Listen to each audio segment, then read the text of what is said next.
great win. This one's going to G. It's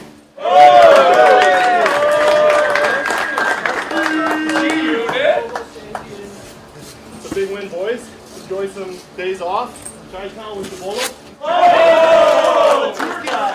That was a big win. A lot of good hockey. Played great. It's going to Bryce, the little sifter.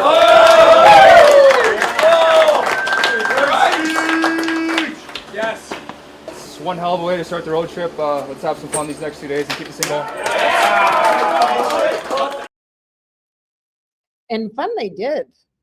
I was impressed. A couple of days off in Chicago, and it looks like There was some FOMO going on when I watched that one. absolutely I would have loved to have been at Wrigley Park. no surprise at all. I'd love to be there.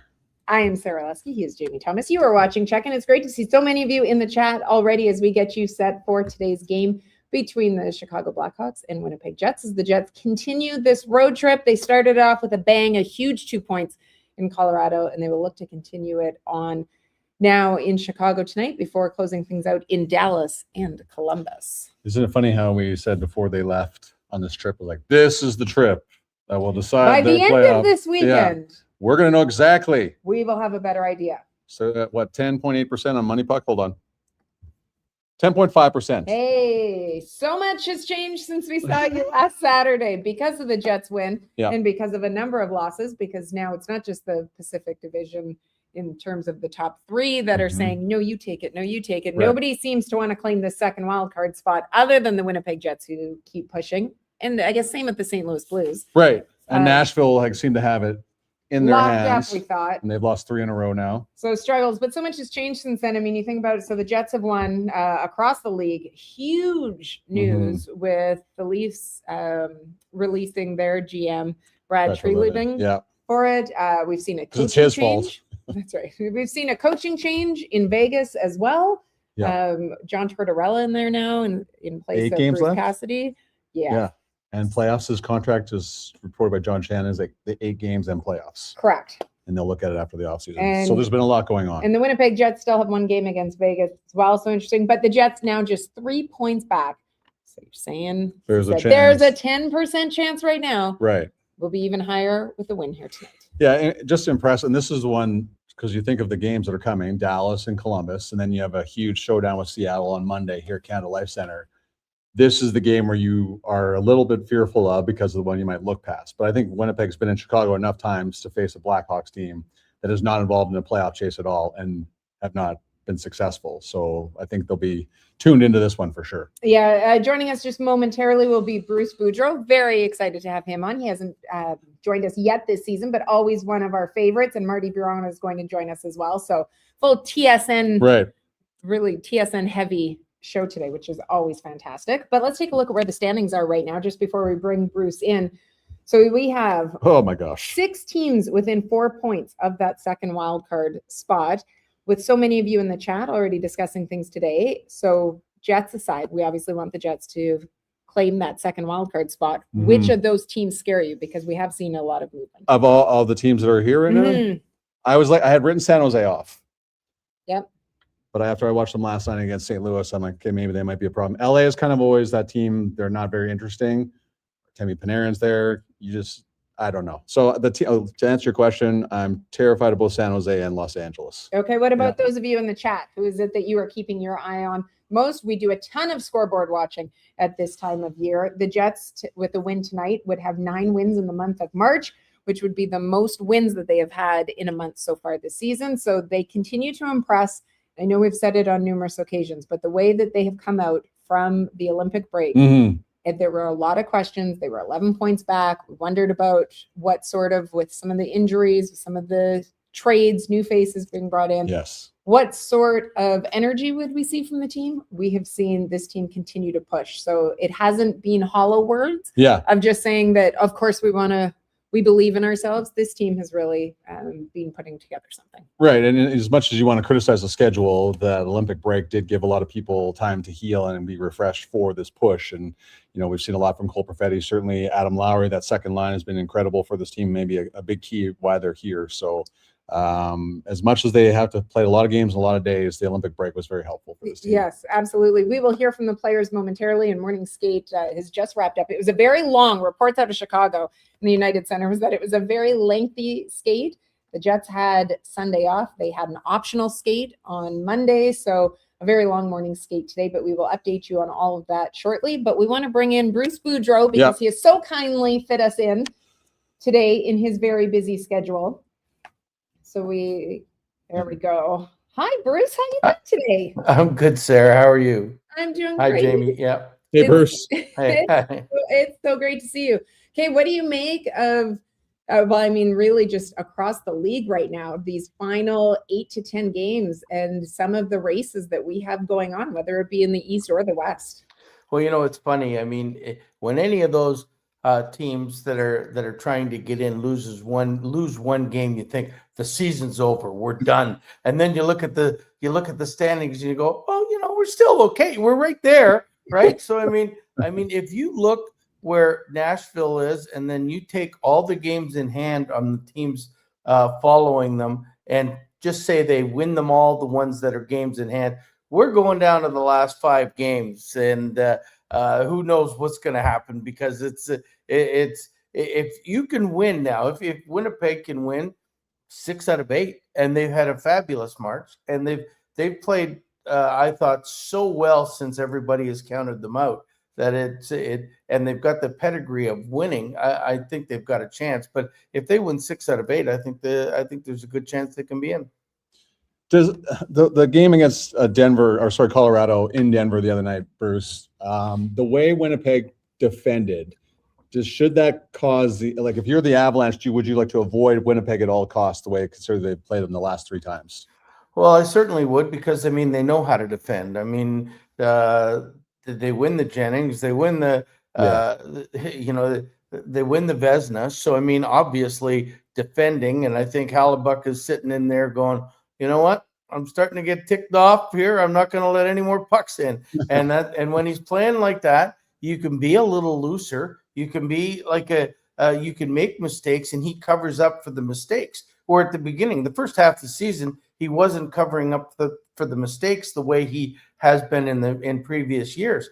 But I mean, they win tonight, and then what do they get? 79 points after tonight, and they're right there when everybody in the world counted them out. So I think it's an exciting time to be a Winnipeg Jet coming down the stretch. And listen, I've been in the playoffs enough times to know that all you have to do is get in, because the 8th place team can come up and sneak up and beat you.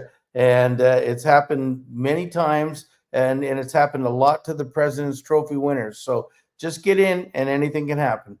Bruce, did you ever get in the 8th spot? I mean, you're in the playoffs so many times as a coach. Were you ever in as the 8th seed? No, I unfortunately, you can say no. That's okay. I'm gonna tell you, and because I haven't won the cup, but I've always been in as the 1st seed. That's what bothers me. That's why my Game 7 record, it's crazy, is 1-7, and every one of those games were at home. So I mean, listen, I go over it in my head all the time, but I do know, when Montreal beat us in 2010. They were the 8th seed. We were the President's Trophy winners, and sometimes goalies, in that case, Halak gets so hot, and Hellebuyck can do it, that you can win. Other teams that are usually the 1st seed or the higher seed, they're playing at a level that the reason they're there is because they played at such a high level all year. But in the playoffs, you got to play at least 10% better than your high level. And sometimes those teams can't get there, if you know what I mean. Like when Boston set the record and won the President's Trophy and then lost to Florida because they couldn't play any better, but Florida upped their game. Can Colorado play any better than they played all year? Because if Winnipeg makes the playoffs, they can play better.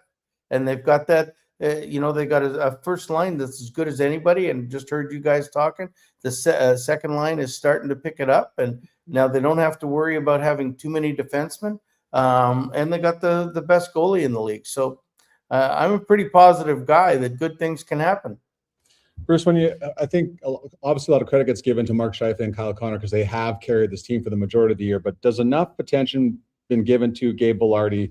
The fact that he's been moved off that first line to spread out the offense has been instrumental into the Jets getting some secondary scoring from their second line. Well, as you know, most of the year they have had no secondary scoring. Right. So to me, it's not threesomes anymore. It's duos that make your lines go. So I mean, I think they could afford to move Gabe Vilardi down and still stay as strong, because Scheifele pretty well looks for Kyle every time he's got the puck and they play together. They just need a guy that can go up and down their wing and chip in every now and again, and then that deepens their roster, and that's what they've done. And that's probably why the second line has gotten a lot better, and which consequently means the third line has a role now to play. They're not worried about scoring. They've got their role, and the fourth line has got their role. When you look beyond the Jets, and this could be teams that are already secured one of their spots or look to be well in hand for one of their 8 spots in the East or West, what team are you watching, Bruce, that you think will either be in the final or will make that serious push in this postseason? Like as a potential Stanley Cup champion team? Who do you expect to go far in this one? Who are you particularly? Well, I've always liked Dallas because they've been there at the gate, for 3 years in a row. And I think, they've got sort of the same team. At some point they're going to get they're going to get through that, and Ottinger is going to play up to say what people think of him. I think that's going to be the case. I think in the East, it's to me, Carolina is as good as they can get to the 4th place. They can get in the top 4, but I just don't think they can go any further there. And but I think Tampa can, because the coach has been there and they've had players that have been there. And so I think Tampa's going to be the team in the East, even though everybody says there could be upsets. But I think there could be upsets in the West, because I've seen Colorado play great and they'll come at you in waves. But if they don't score, they'll start to panic, I think, a little bit. Bruce, hang in there for a second. We're just going to play this little video, and we're going to ask you a very important question. Go ahead, Zach.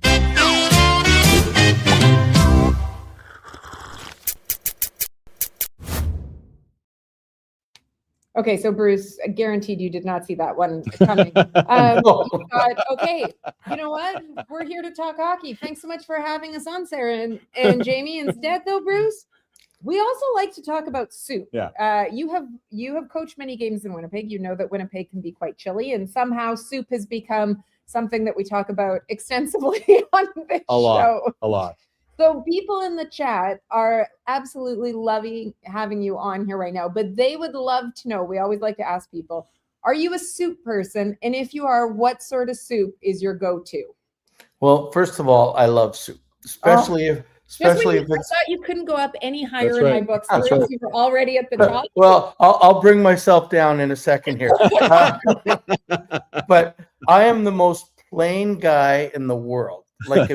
If you put a soup with a whole bunch of French words and letter and in there, there's no chance I'm taking it. I'm at the age where I only eat what I know what's in it. And so chicken noodle is a really good go-to. Tomato is a really good go-to. Beef barley, clam chowder. Those are pretty basic stuff.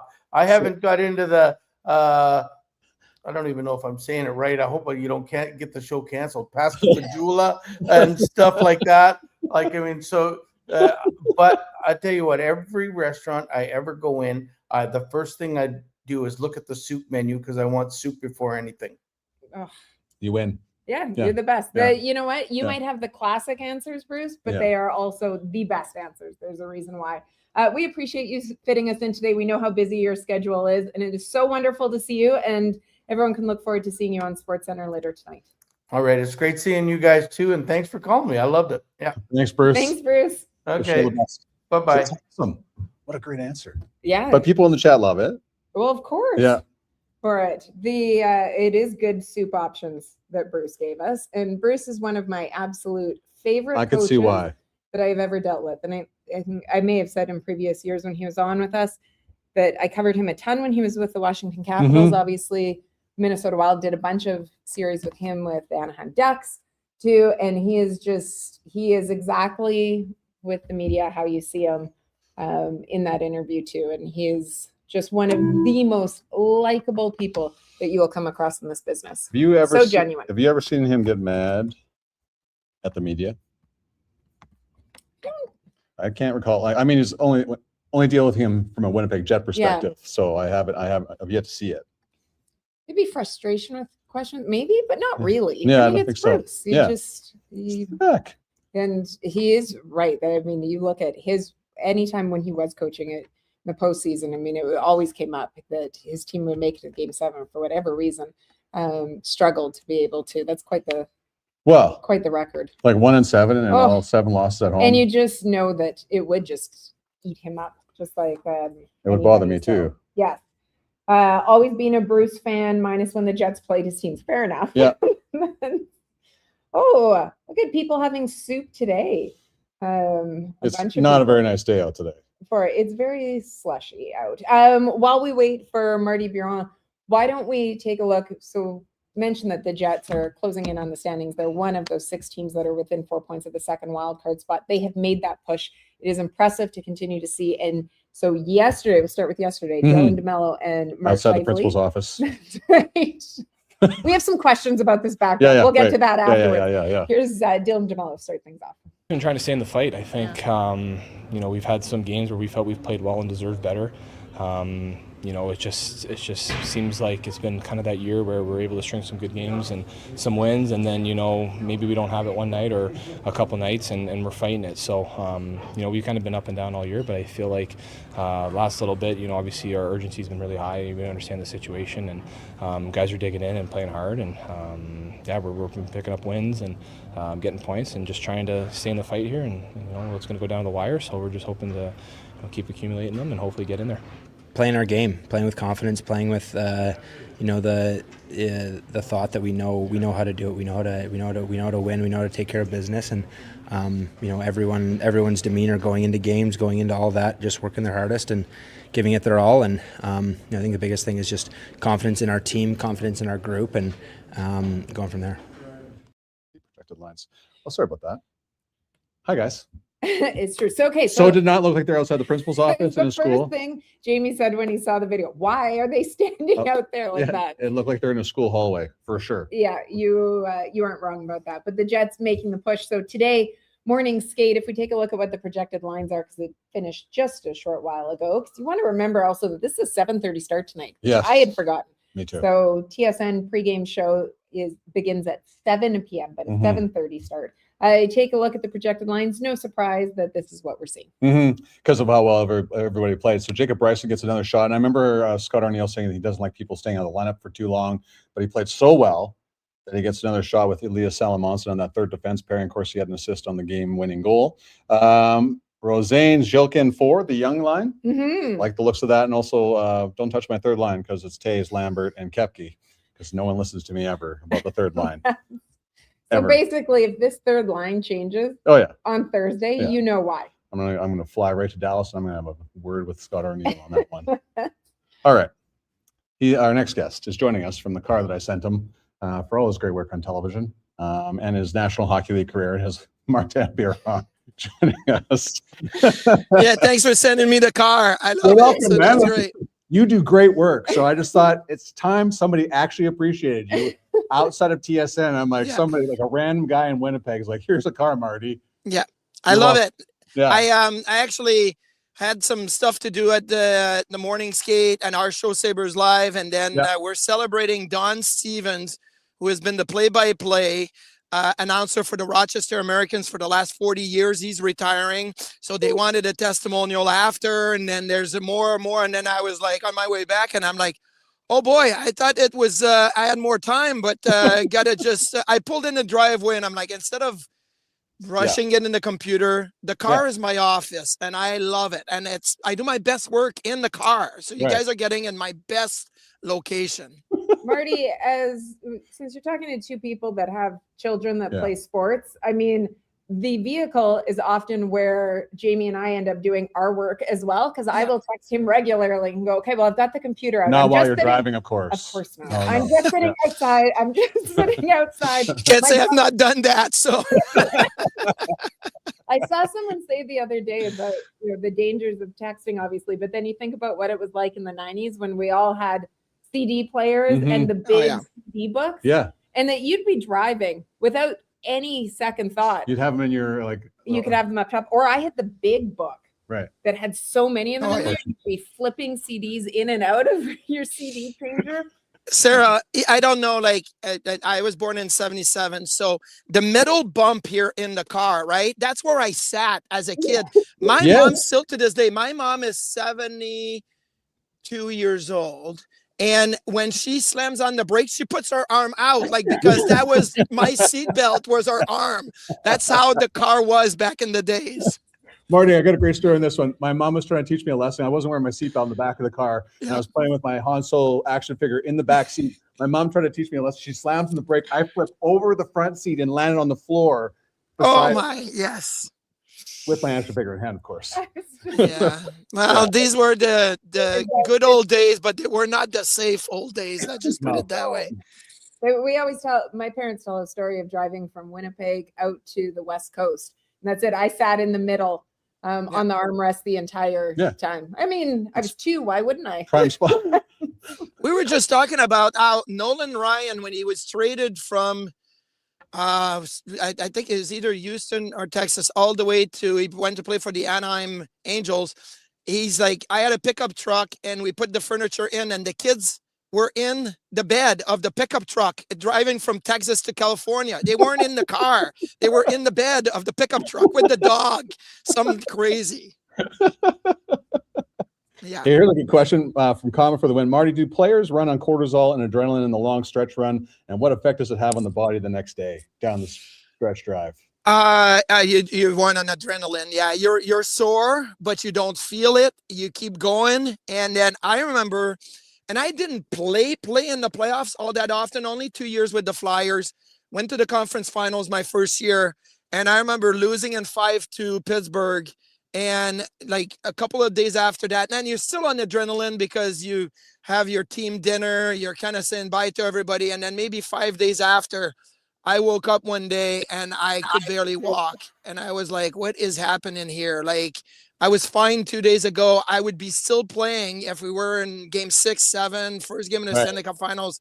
And I couldn't walk, like the body seized up, and that's for a goalie, right? I mean, everybody that's playing the physical role and taking hits and giving hits and whatnot, they wake up a week later and the body just falls apart because you're on adrenaline, you're on just keep going. The trainers, they take good care of you, the massage and the treatments and all of it, and then you just go 4 or 5 days without it. And then the body just falls apart. It's amazing. Yeah. One of the best stories, I think, out of the league so far this season, Marty, has been the Buffalo Sabres. I am so happy with how they've been doing and so excited for Sabres fans to be experiencing playoff hockey again this year. Can you describe what it's like in that city? Well, I mean, you guys have experienced it in Winnipeg now for the last few years. Every time there's playoff hockey in Winnipeg, you see the fans, the whiteout in the street, right? That was like that 20 years ago in Buffalo. I remember the 05-06 season that we had, the 06-07 season that won the President's Trophy. It was complete chaos. There's a sign on the one highway when you go into Buffalo. It says, "Welcome to Buffalo." And 20 years ago, they used to replace Buffalo with Pominville because of Jason Pominville. They would say, "Welcome to Pominville."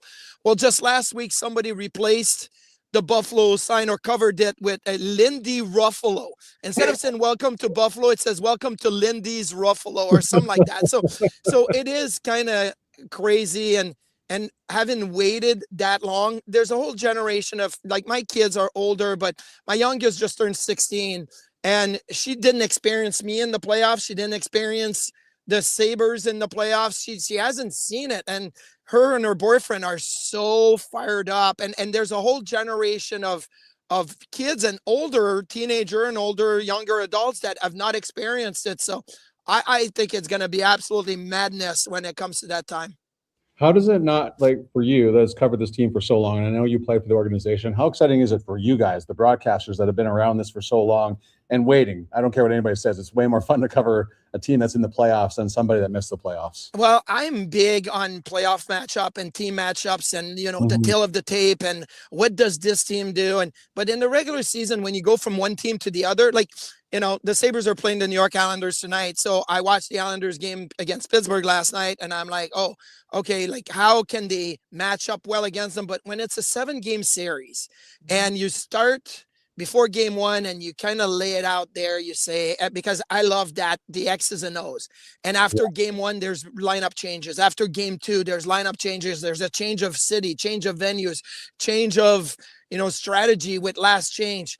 Like that, I live for that. I live for those matchups. And I remember even with my time with the Rangers, I was the backup goalie to Henrik Lundqvist. And, we would have meetings and I would be in every meeting, even though I didn't see the ice. I didn't play 1 second. I wanted to be in the meeting because I wanted to know all that there is to know about the matchup. If I have to talk to, Dan Girardi on defense about something that we discussed in the meeting, like I was so into it. And I love, that's the best part about the game is those type of conversation, those meetings. And so now I'm like, I'm getting our broadcast crew together, right? And I want to talk about it. And they're like, we're not there yet. 8 more games and then we'll get there. So there's definitely like, an anticipation, but we got to get there before we have those conversations. Yeah. So when you look in the West, Marty, for the second wildcard spot, we thought for a while it looked like it was going to be a guaranteed maybe a week and a half ago that it was going to be Nashville that was getting in. And now you look at the struggles that they've had, and there's 6 teams within 4 points of that second wildcard spot. St. Louis has been on a real heater and has one of the best records. When you look, when you kind of look at the potential teams that are in that mix, do you think Winnipeg, which according to Money Puck has a 10% chance, do you think though that Winnipeg has a legitimate shot maybe of getting in with 9 games remaining? I think 10% is low. I really believe that 10% is low. I look at number one, you have a stud goalie that can always get hot and all of a sudden win 7 of the last 9. And you're like, hey, you know what? That's the 14 points we needed or whatever. He can do that. You have the experience. You have a top line that I believe can match up against a lot of other top lines in the remaining games here. So I think 10% is very low. Look, a month ago, I was giving Winnipeg 0% chance. I was like, they're out. You know what? Better luck next year. I was listening to Scott Arniel, and I know Scott Arniel well. He was an assistant coach in Buffalo for a year, that 05-06 season before he went back to coach, in Columbus and then, back in the American League and whatnot. But I was listening to Arnie saying, look, this is terrible. We're not playing well. We're not playing smart. And I'm like, this is a coach that's trying to send a message for next year. Like, these are the things we have to correct for next year. And well, you know what? Correct them for this year because you're right there. And I'm not sold on Nashville. Justus Annunen, their backup goalie has actually been better than Jussi Saros. So what do? Do you play Saros and hope that he turns it around? Or is it Annunen that's going to be the guy to finish the season? I know they've got Stamkos that's playing better this year and O'Reilly and Yossi and all of that, but I'm not sold on Nashville. And there's going to be these games between San Jose and Nashville. I think they've got them twice still. Like, there is all these games that are going to happen. And if you get hot and you're the Jets, well, you can kind of inch closer, right? So I think they're in the mix. 10% is too low. I would say I wouldn't give them like 40%, but I think a 25 to 30% chance of getting in for me would be where it's at. And it would be a healthy 30%. I think they can make it happen. Okay, so people, of course, want to know how the ex-Winnipeg Jets are doing. How are Logan Stanley, Tanner Pearson, and Luke Schenn doing in Buffalo? So, we've seen a lot more of Logan Stanley than Schenn and Pearson. And I think that was the original need as, a depth defenseman, a third pair guy. He's played well. He had some, trying to fit in the style of the game. The Sabres, years ago, they were doing a lot of switching, left D, right D, surfing across. This last year, pretty much, they've been staying on their side. And I've seen Stanley, his instincts are when the play is coming to the left wing of the other team, but the right side, he likes to come over. And I think it's been an adjustment for him to stay, I'm staying on the left side. This is my job. Split the ice in half. So it's been an adjustment. He's been on the penalty kill a lot. Shen only played it in one game, I believe, which he's a depth defenseman. 100%. Connor Timmins has been back in the lineup. It looks like they're going to have Zach Metsa back in the lineup tonight. Michael Kesselring is waiting. There's a lot of bodies. Like the Sabres have their top 4 of Dahlin, Samuelson, Byram, and Power. But there's another 4 defensemen for 2 spots. So, right. Stanley is going to be in there, I believe so. Left shot, left side, big guy. But on the right side, we may have a rotation. And Tanner Pearson, it's a numbers game. Mm-hmm. Like he comes in and he plays.